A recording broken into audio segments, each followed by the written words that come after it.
Good morning everyone. कैसे हैं आप सभी? आई होप आप सभी बहुत अच्छे होंगे और बहुत अच्छे से आप लोग अपनी लाइफ और पढ़ाई को एंजॉय कर रहे होंगे। सो आज है 3 जनवरी 2024 daily current affair by SSR. तो चलिए स्टार्ट करते हैं आज का सेशन। आज का सेशन बहुत इंपॉर्टेंट और इंटरेस्टिंग भी रहने वाला है। तो सबसे पहले जो है आप सभी को कमेंट बॉक्स में लिखना है जय हिंद जय भारत।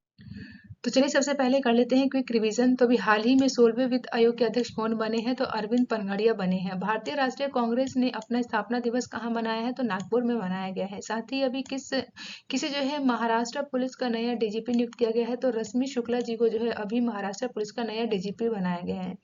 नेक्स्ट है कि केंद्र सरकार ने जो है सुकन्या समृद्धि योजना में ब्याज दर को बढ़ाकर कितना कर दिया है? तो 8.3% किया गया है। वहीं उल्फा गुट और किस राज्य सरकार के बीच जो है त्रिपक्षीय समझौता हुआ है? तो असम और उल्फा गुट जो है इनके बीच में जो है अभी त्रिपक्षीय समझौता किया गया है। वहीं फेड विश्व ब्रिटिश शतरंज चैंपियनशिप 2023 में महिला वर्ग में किसने जो है रजत पदक जीता है? तो कोनरू हम्पी के द्वारा जीता गया है। नेक्स्ट है पृथ्वी के करीब आने वाले क्षुद्र ग्रह एपोफिश का अध्ययन कौन करेगा? तो नासा के द्वारा किया जाएगा। बेटी बचाओ बेटी पढ़ाओ पहल का जो है ब्रांड एम्बेसडर किसे बनाया गया है? तो याद रखिएगा पिंकी को। तो पिंकी जो है जिन्हें अभी बेटी बचाओ बेटी पढ़ाओ का भी पहला ब्रांड एम्बेसडर बनाया गया है। साथ ही केंद्र सरकार ने भारत तिब्बत सीमा पुलिस का नया महानिदेशक किसे नियुक्त किया गया है? तो राहुल रसगोत्रा नाम है इनका। इन्हीं को जो है अभी भारत तिब्बत पुलिस का जो है नया महानिदेशक के रूप में चुना गया है। वहीं किस राज्य के मंत्री के द्वारा जो है आरोग्य श्री योजना लॉन्च की गई है? तो आंध्र प्रदेश के द्वारा शुरू किया गया है। तो ये इंपॉर्टेंट रहा। यहाँ पे हमने क्या है क्विक रिविजन। तो चलिए स्टार्ट करते हैं आज का सेशन। आज है 3 जनवरी 2024 है daily current affair by SSR. First question आप सभी के सामने है, हाल ही में किस देश के द्वारा जो है एक्सपोर्ट को लॉन्च किया गया है? तो याद रखिएगा भारत के द्वारा लॉन्च किया गया है। ऑप्शन ए बिल्कुल करेक्ट होगा। आइए नेक्स्ट क्वेश्चन है यहाँ पे सेकंड, हाल ही में किस देश में भूकंप 7.6 तीव्रता के साथ आया है? तो याद रखिएगा जापान में। ऑप्शन ए बिल्कुल करेक्ट होगा। तो जापान में अभी जो है यहाँ पे जो सुनामी के साथ यहाँ पे भूकंप भी आया है, जो कि 1 जनवरी का दिन था जब आया था यहाँ पे। और ये कितनी तीव्रता के साथ आया है? 7.6 तीव्रता के साथ। नेक्स्ट क्वेश्चन की बात करें तो हाल ही में अभी केंद्रीय रिजर्व पुलिस बल का महानिदेशक नियुक्त किया गया है किन्हें? तो इनका नाम याद रखना है, इनका नाम है अनीश दयाल सिंह। अनीश दयाल सिंह को जो है अभी केंद्रीय रिजर्व पुलिस बल का महानिदेशक चुना गया है, यानी सेंट्रल रिजर्व पुलिस फोर्स के ये महानिदेशक बने हैं। तो ऑप्शन डी करेक्ट है। अनिल दयाल सिंह जो कि दिसंबर 2023 में केंद्रीय रिजर्व पुलिस बल का महानिदेशक चुने गए हैं। इनको इनको जो है इनकी नियुक्ति जो है केंद्रीय मंत्रिमंडल की नियुक्ति के द्वारा किया गया है। अब तक जो है अनीस दयाल के पास बेसिकली महानिदेशक आईटीबीटी का अतिरिक्त भार था, और अब जो है अनीस दयाल की नियुक्ति जो है 31 दिसंबर 2024 तक ये बेसिकली इस पद पर बने रहेंगे, जो कि केंद्रीय रिजर्व पुलिस बल भारत केंद्रीय सशस्त्र पुलिस बलों में से सबसे बड़ा बल है। ये भारत सरकार के गृह मंत्रालय के अधीन कार्यरत है, और इसकी स्थापना कब हुई थी? तो याद रखिएगा 1939 में से स्थापित किया गया था सीआरपीएफ को। नेक्स्ट क्वेश्चन है 4, हाल ही में अभी किस देश की क्वीन मार्गरेट सेकंड ने जो है अपने पद की छोड़ने की घोषणा की गई है? तो ये कहाँ की है? डेनमार्क की है। ऑप्शन बी बिल्कुल करेक्ट है। नेक्स्ट है कि हाल ही में ऑस्ट्रेलिया के किस खिलाड़ी ने वनडे क्रिकेट से संन्यास लेने की घोषणा की गई है? इनका नाम क्या है? तो ऑप्शन ए करेक्ट है, इनका नाम है डेविड वॉरेन। तो डेविड वॉरेन जिन्होंने जो है अभी संन्यास लेने की बात की गई है, और ये ऑस्ट्रेलिया के प्लेयर हैं, तो इनका नाम याद रखिएगा। ऑस्ट्रेलिया बल्लेबाज है जिनका नाम है डेविड वॉर्नर। इनके द्वारा जो है टेस्ट के साथ अभी जो है वनडे क्रिकेट से भी संन्यास लेने की घोषणा कर दी गई है, जो कि 3 जनवरी 2024 को पाकिस्तान के साथ जो कि सिडनी में इनका बेसिकली जो करियर का जो सबसे लास्ट मैच होगा वो खेला जाएगा इनके द्वारा। और इनके द्वारा जो है वनडे में संन्यास लेने की पुष्टि की गई है, और इन्होंने कहा कि क्रिकेट ऑस्ट्रेलिया से जो है अभी फिलहाल ये संन्यास ले रहे हैं। और डेविड के द्वारा बेसिकली जो है 1 जनवरी 2024 को जो है सिडनी में इनके द्वारा जो है प्रेस कॉन्फ्रेंस में बताया गया था कि ये जो है संन्यास लेने की बात कही गई है वनडे क्रिकेट से। तो इम्पोर्टेंट है, इनका नाम याद रखिएगा, डेविड वॉरेन। नेक्स्ट क्वेश्चन है यहाँ पे 6, हाल ही में किसे जो है कांगो लोकतांत्रिक गणराज्य के नए राष्ट्रपति के रूप में चुना गया है? तो इनका नाम है फिलेलिक्स त्सेकेदी। तो ऑप्शन सी करेक्ट होगा। तो फिलेलिक्स त्सेकेदी जो कि अभी कांगो लोकतंत्र गणराज्य के नए राष्ट्रपति के रूप में चुने गए हैं। इनकी बात करें शॉर्ट नोट में, तो यहाँ पर जो कांगो के राष्ट्रपति चुने गए हैं फेलिक्स त्सेकेदी, जो कि एक बार फिर से इनको जो है 73% वोटों के साथ इन्हें यहाँ पे जीत हासिल की है। और इनके जो प्रतिद्वंदी थे इनका नाम है मोइज कुटुम्बी, जिन्हें जो है 18% वोट से ही ये बेसिकली यहाँ पर हारे हैं। और ये जो है यहाँ पर 73% जो है इनके खाते में इतना वोट पड़ा है, तो इसको याद रखिएगा आप। नेक्स्ट क्वेश्चन है यहाँ पे 7, हाल ही में राष्ट्रीय कानूनी सेवा प्राधिकरण यानी कि जिसे आप लोग नालसा बोलते हैं के बेसिकली अभी जो है यहाँ पर कार्यकारी अध्यक्ष की नियुक्ति की गई। इनका नाम क्या है? इनका नाम है संजीव खन्ना, तो ऑप्शन ही करेक्ट है। तो संजीव खन्ना को जो है अभी राष्ट्रीय कानूनी सेवा प्राधिकरण का अध्यक्ष चुना गया है। तो नालसा के जो अभी चेयरमैन बने हैं उनका नाम संजीव खन्ना है, ये याद रखिएगा। आइए जानते हैं बैकग्राउंड इन्फॉर्मेशन को। तो यहाँ पे बेसिकली नालसा के बारे में जानेंगे। तो नालसा क्या है? एक समाज में बेसिकली कमजोर वर्ग को मुफ्त कानूनी सेवा देने का काम करता है, जो कि विवादों और सौहार्दपूर्ण समाधानों के लिए लोक अदालत का आयोजन करता है। इसका जो है बेसिकली अधिनियम के द्वारा पारित किया गया था। तो 1987 में नालसा का गठन किया गया था। तो नालसा का गठन कब किया गया था? 1987 में से इसको जो है गठित किया गया था। इसका मुख्य उद्देश्य क्या है? मामलों का शीघ्र निपटारा करना और न्यायपालिका का बोझ को कम करना ही नालसा का उद्देश्य है। भारत में जो है मुख्य न्यायाधीश जो कि नालसा के संरक्षक प्रमुख होते हैं, जबकि भारत में सर्वोच्च न्यायालय के दूसरे वरिष्ठ न्यायाधीश कार्यकारी अध्यक्ष होते हैं।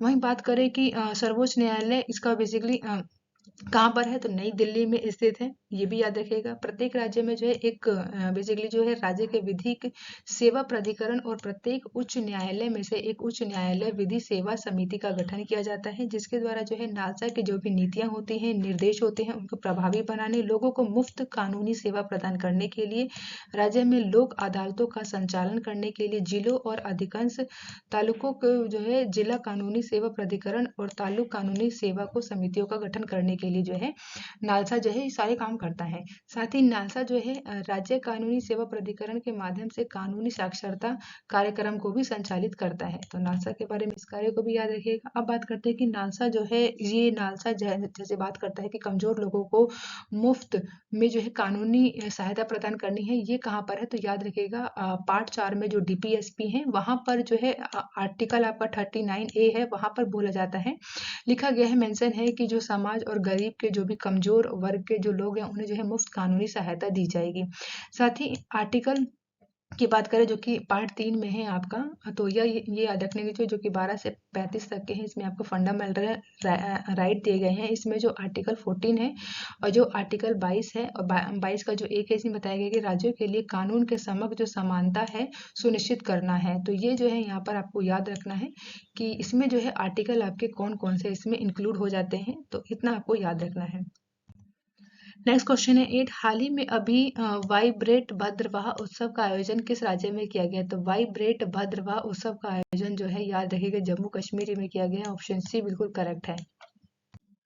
नेक्स्ट क्वेश्चन है 9, हाल ही में दुनिया का दूसरा सबसे बड़ा वैश्विक इस्पात उत्पादक देश कौन बना है? तो याद रखिएगा भारत बना है। ऑप्शन ए बिल्कुल करेक्ट है। तो भारत जो है दुनिया का सबसे बड़ा वैश्विक इस्पात उत्पादक बन गया है, इंडिया, याद रखिएगा। बैकग्राउंड इन्फॉर्मेशन की बात करें तो भारत जो है दुनिया का दूसरा सबसे बड़ा इस्पातक प्रदेश उत्पादक देश के रूप में उभरा है और ये इस्पात उद्योग में उल्लेखनीय प्रगति को प्रदर्शित करता है। रिपोर्ट की बताएं यहाँ पर यहाँ पे अगर बात करें रिपोर्ट क्या कहती है, तो इसमें जो है प्रोडक्शन लिंक्ड इनिशिएटिव स्कीम के तहत जो है स्टील सेक्टर में निवेश को बढ़ावा दिया गया है। इसमें जो 27 कंपनियों के साथ इसमें 9 करोड़ रुपए से अधिक की कुल 57 परियोजनाओं को कवर करने के लिए जो है एक समझौता ज्ञापन पर हस्ताक्षर किए गए हैं। वर्ष 2023 में जो है यहाँ पर 125.32 मिलियन टन कच्चे स्टील और 121.29 मीट्रिक जो है टन स्टील उत्पादन के साथ भारत जो है कच्चे स्टील क्षेत्र में जो है दुनिया का दूसरा सबसे बड़ा यहाँ पे उत्पादक देश बन के उभरा है।